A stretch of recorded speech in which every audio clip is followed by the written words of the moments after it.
ธิดาลาวฮอดแล้วก่อทมลุยต่ออยุธยากับพระอาจารย์กับหลวงลุงบ่คิดบ่ฝันเจอหน้ากันก็จะมอบของสิ่งนี้ให้ธิดาลาวเป็นทีระลึกแล้วสวัสดี FC แฟนคลับมาพบมาพ่อกันช่วงสายบายหากะกินข้าวกินน้ำสำเร็จเสร็จสิ้นแล้วก็ฮีบฮ้อนมาเฮ็ดคลิปอ่านข่าวให้กับบรรดาแฟนๆท่านผู้ชมเนาะมื้อนี้ก็บ่มีอีหยังมากมายก็ยังไปติดตามการเคลื่อนไหวของ น้องธิดาลาวเส้นเก่าเส้นเคยท่านผู้ชมเนาะดนจึงจะเห็นคลิปลุดออกมาดนจึงจะเห็นคลิปลุดออกมาเพราะว่าทางครอบครัวศรีวิไลโดยเฉพาะพ่อผู้กับบ่สามารถที่จะถ่ายคลิปการเดินทางได้ตลอดเนาะเพราะว่าต้องได้ค่าขับรถขับล่างได้เด้ฮอดม่องที่จอดพักเศร้ากินข้าวกินน้ำทีปอกทีปั้มจึงถ่ายให้เห็นท่านผู้ชมก็คือมือเศร้านี่ก็พากันฮอดแล้วล่ะฮอดแล้วฮอดที่เกาะทมแล้วได้ยินว่าไปนอนอยู่น้ำวัดของพระอาจารย์เลยนะเห็นได้ไปนอนอยู่น้ำวัดเลยทั้งวัดเขาจัดเตียงที่นอนให้หลังจากนั้นเศร้ามือนี่ก็ได้เดินทางต่อท่านผู้ชมก่อนจะออกเดินทางต่อนี่ทั้งหลวงลุงเพิ่นก็มีของสิ่งหนึ่งนำมามอบให้กับน้องธิดาลาวซึ่งมันเป็นลักษณะคือสมัยก่อนนะตอนค่อยยังเป็นผู้บ่าวขึ้นใหม่ก็จะมีของลักษณะแบบนี้แหละ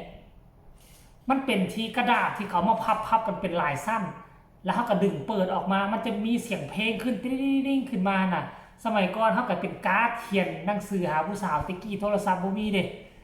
เขียนหนังสือหาผู้สาวได้อวยพรกันวันปีใหม่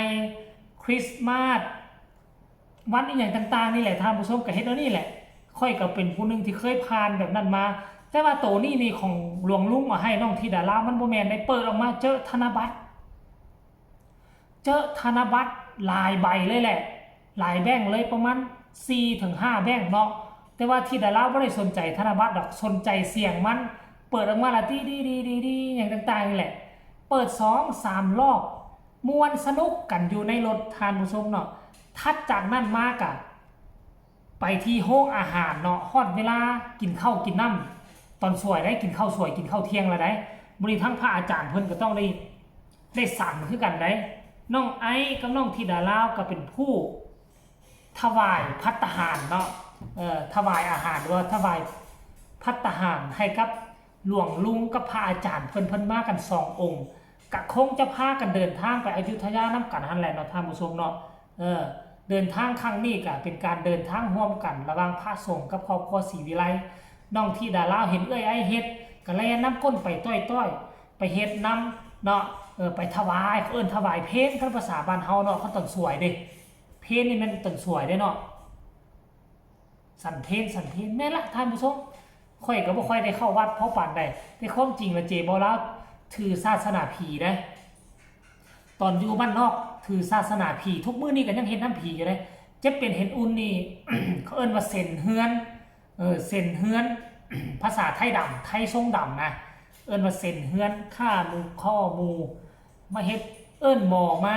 แต่คันท่าบ่ดีก็ไปห้องหมอคือเก่า ขอไหมแต่ถามว่าทุกมื้อนี้ไปวัดบ่ไปคือกันไปเนาะไปอยู่ไปใส่ใส่บาตรก็ไปเนาะท่านผู้ชมเนาะว่าอาจจะบ่เห็นภาพขออนุญาตให้ทุกคนไปชมคลิปนี้ขออนุญาตเจ้าของคลิปเด้อคือพ่อผู้ศรีวิไลกับไอเด้อให้ทุกคนไปเบิ่งภาพบรรยากาศน้องธิดาลาวดีใจได้รับของจากหลวงลุงหลังจากนั้นก็ภาพบรรยากาศน้องธิดาลาวกับไอถวายเพลงให้กับพระอาจารย์กับหลวงลุงอยู่ที่ห้านอาหารท่ามกลางการเดินทางไปชมพร้อมๆกันเลยเวลาเซอร์ไพรส์เพื่อนนะเพื่อนตั้งไว้นึกว่าจะเอาไปเซอร์ไพรส์วันเกิดพ่อพอมันเป่าอธิษฐานจิตปุ๊บ อุ้ย ปรับปรุง อุ้ย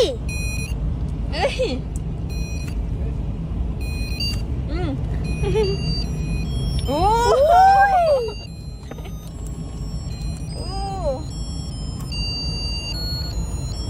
เซอร์ไพรส์จากลุงนะคะไอคลิปเซอร์ไพรส์เลยไม่ได้สนใจเสียงโอ้มกราย้อนหลังจากลุงนะคะวันเกิดย้อนหลังมกราวันเกิดพ่อก็วันที่เท่าไหร่นะคะพี่ไอ6 ค่ะหนูได้แนวเซอร์ไพรส์วันเกิดพ่อแล้ว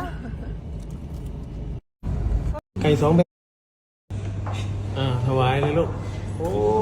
เขาเรียกว่าอะไรอ่ะไก่2 แผ่นดิน ไก่2 แผ่นดินอ๋อต้องตั้งมาแบบนี้ มีกินมาล่าด้วย อ๋อ ทำไมถึงเรียก2 แผ่นดินตอนนี้อาหารเริ่มมา เริ่มมาแล้วครับ เป็นลาบเป็ด วันนี้ลุงพามากินข้าวที่ถวายเลยลูกถวายเลย สอนที่แอร์กินมะม่วงใบบุกกินมะม่วงยังไง มะบง มะม่วงเด้งมะม่วงเด้งยังไง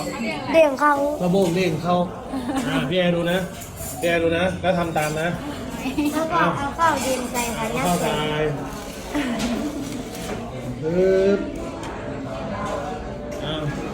เอานักเรียนทำเสร็จก่อนครูแล้วเอาใส่เต็ม เต็ม จนมันแน่นตึงๆ เอาให้แน่นตึ้งๆเลยโอเคแล้วทำยังไงทีนี้เอาแล้วเด้งเขาเอิ้นเด้งใช่ไหม ใช่ค่ะ เด้งไม่ใช่เหนียงนะ เด้ง เด้งเข้ามะม่วงเด้งเข้า แล้วก็บีบค่ะมัน บีบ ข้าวแบบนี้ ทำยังไงทีนี้แล้วก็กินค่ะ ทำไงแบบนั้นลูกศิษย์ดูลูกศิษย์ทำทีนี้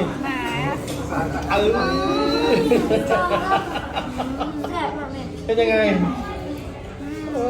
นไหมนะออกเปรี้ยวใช่ไหมลูกที่มันเปรี้ยวโดนลูก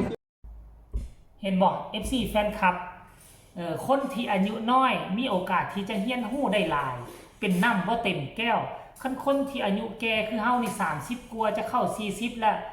บางคนก็บ่อยากฮับบ่อยากฮู้บ่อยากเฮียนฮู้บอกว่าอันใดก็โตฮู้อันใดก็โตเห็นมาก่อนอันใดก็โตเก่งฮู้หมดแล้วแหละบ่เฮียนบ่ฮู้บ่ฝึกฝนรอหลอมกลับกลายเป็นคนบ่มีหยังสำหรับตัวน้องที่ดาลาวนี่น่ะเห็นไอ้เฮ็ดแนวใดเพิ่นก็เฮ็ดไปนำแล้วเพิ่นก็สังเกตแล้วสุดหน้ามาน้องก็จะฮู้เฮ็ดผู้เดียวเนาะน้องจะสามารถเฮ็ดคนเดียวเลยท่านผู้ชม FC แฟนคลับอันนี้คือเรื่องราวที่มันเกิดขึ้นมื้อนี้เนาะแล้วก็ดีอกดีใจหลายทั้งพระอาจารย์เพิ่นก็เมตตามีความเมตตากรุณากับน้องธิดาลาวหลังจากนั้นน้องธิดาลาวก็ส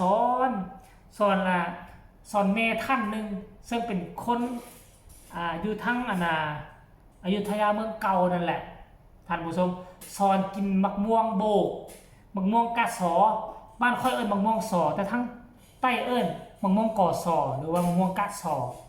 มะม่วงสุกได้กำลังดีมันเนียงตัดหัวเอาแกนทั้งในออกเอาข้าวเหนียวยัดเข้าไปเอานิ้วโป้งมือนี่งัดสอนคนอยุธยากินครั้งแรกท่านผู้ชมเอ้ยคนอีสานคนลาวเฮาก็ว่าแซ่บแต่ว่าคนภาคอื่นกินก็ว่าแปลกหูแปลกตาเขาเจ้าก็ลองเฮ็ดตามว่าซั่นเด้หัวแตกกันวุ่นอยู่ทั้งห้านอาหารเห็นบ่ทุกคนเนาะ